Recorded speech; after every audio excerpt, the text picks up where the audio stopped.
Hi friends, welcome back to the YouTube education. और आज के इस वीडियो में हम क्रमांक से संबंधांक की रीत का एक और सम करने वाले हैं।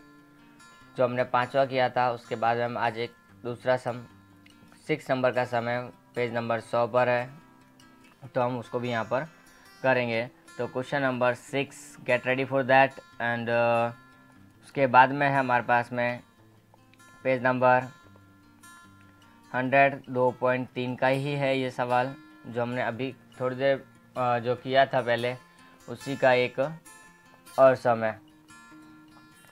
तो यहाँ पर देखो सवाल में लिखा हुआ क्या है, पहले एक बार सवाल पढ़ लेते हैं हम। एक इंटरव्यू में उम्मीदवारों के प्रदर्शन के आधार पर 2 इंटरव्यू लेने वालों के निम्नानुसार अंक दिए गए। इंटरव्यू लिया गया और उनको जो इंटरव्यू लेने वाले थे, उन्होंने जो उम्मीदवार थे, कैंडिडेट थे, उन कैंडिडेट को कुछ रैंक दिए हैं, कुछ मार्क्स दिए हैं। तो उस पर से इंटरव्यू लेने वाले 2 व्यक्तियों के मूल्यांकन के बीच का क्रमांक से संबंधांक का मान ज्ञात करना है। यहाँ पर उम्मीदवार दिए ABCDEH तक, हमको उससे कोई मतलब नहीं है। प्रथम व्यक्ति द्वारा दिए गए अंक कितने हैं हमको वो इम्पोर्टेंट है। द्वितीय व्यक्ति द्वारा दिए गए अंक कितने हैं वो भी हमको इम्पोर्टेंट है। तो हम इन दोनों को लिखेंगे x और y। प्रथम को x मानेंगे और द्वितीय को हम y मानेंगे, और उस पर से हम हमारा सवाल आगे लिखेंगे। ठीक है, तो स्टार्ट करते हैं।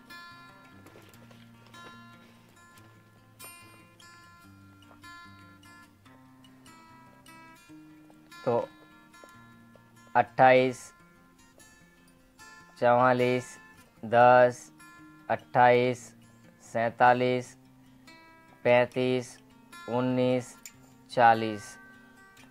y के अंदर देखें तो 32, 45, 25, 32, 41, 32, 24 और 38। ये हमारे कुछ इम्पोर्टेंट है। तो आगे हम देखते हैं। अब इनको रैंक देना है सबसे पहले। तो हमको तो रैंक देने के लिए हम क्या करेंगे, RX R वाले के लिए और Y वालों के लिए RY। तो सबसे पहला जो है रैंक का नियम हमारा जो है कि हम रैंक किसको देंगे, पहला रैंक जो सबसे ज़्यादा नंबर मिले होंगे उसको, दूसरे उससे कम थोड़ा होगा उसको दूसरा रैंक, फिर उससे कम वाले को तीसरा रैंक। इस प्रकार से कोई रिपीट हो रहा होगा तो उसको उसका एवरेज निकल कर रैंक दिए जाएंगे। तो हाईएस्ट कौन है, I think so 47 is highest year, so write down that 47। उसके बाद हम देखते हैं तो 44 वहाँ पर हमारे पास में है, that is the second number. उसके बाद में 40 वहाँ पर हमको थर्ड नंबर होगा हमारा।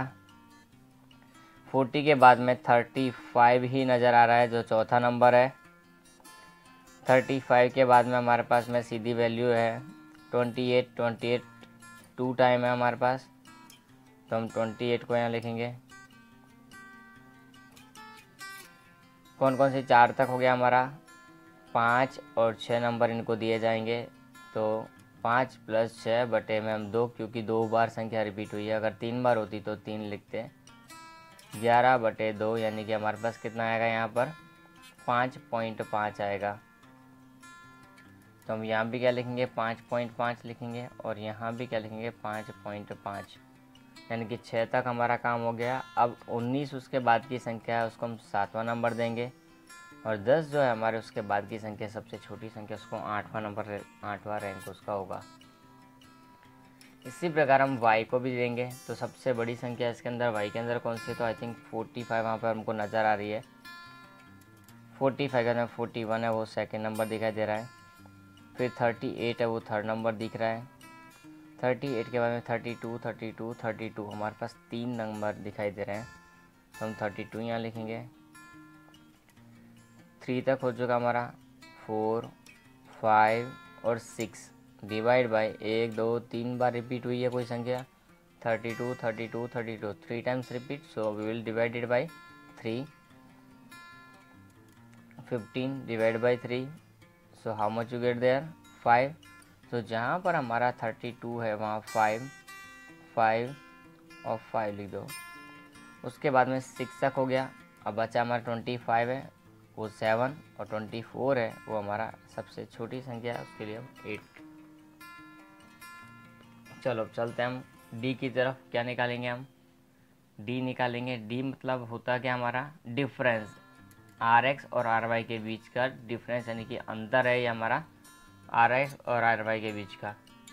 तो 5.5 में से 5 माइनस करेंगे कितना आएगा, प्लस का 0.5।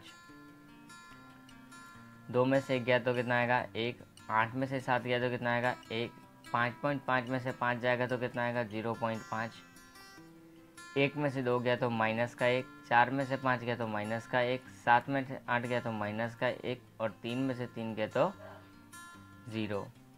अब माइनस प्लस को मैच कर लेते, कितना होता है 1 2 3 माइनस के, 1 2 3 माइनस के। हमारा आंसर यहाँ पे इसका टोटल 0 ही होना चाहिए। अगर नहीं है it means you have made mistake, कहीं ना कहीं हमने गलती की है।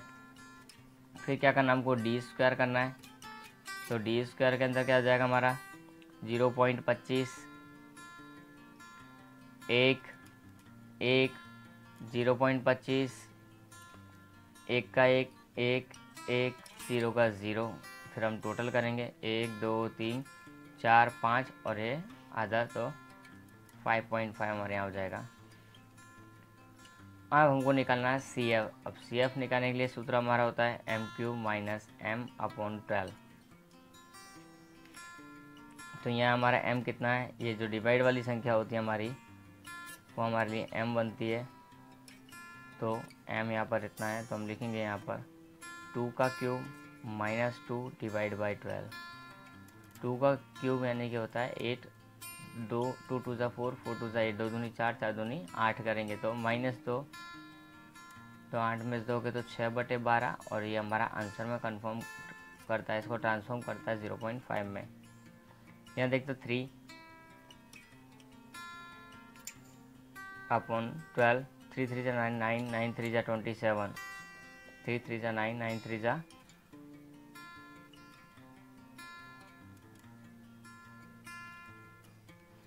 27। यहाँ हमारा कितना हो जाएगा 3 है तो 3 रहेगा, 2 नहीं होगा। तो 27 माइनस हमारा 3 डिवाइड बाई 12। 27 में से 3 माइनस करेंगे कितना बचेगा 24 डिवाइड बाई 12 एंड 12 2 ज़ा 24 और इन दोनों का हम टोटल करेंगे तो हमारा सी एफ हमको मिलेगा 2.5। चलो आगे चलते हैं, हम इसी को आगे बढ़ाते हैं। तो हमारा फॉर्मूला यहाँ पर पुट डाउन हमको करने का आ रहा है, तो फॉर्मूला पुट डाउन करेंगे r is equal to 1 minus 6 bracket sigma D square plus C F, दोनों को हम ब्रैकेट के अंदर ही ऐड करते हैं, अपॉन में n स्क्वायर माइनस 1, 1 का 1 माइनस 6 सिग्मा डी स्क्वायर कितना हमारे पास में, ये रहा देखो 5.5, ये सिग्मा डी स्क्वायर ही है हमारा, प्लस 2.5 हमारे यहाँ से आया सी एफ। तो देखो सी एफ हमने निकाला हुआ है, n कितना है तो we can calculate 1 2 3 4 5 6 7 8, 8 is there, so write down 8, 8 square minus 1, 1 minus 6, इसको हम टोटल करेंगे तो 8 आएगा, 5 and 2 7 1 8 upon 8, 64 minus 1, 1 minus 48 divide by 63 into 8।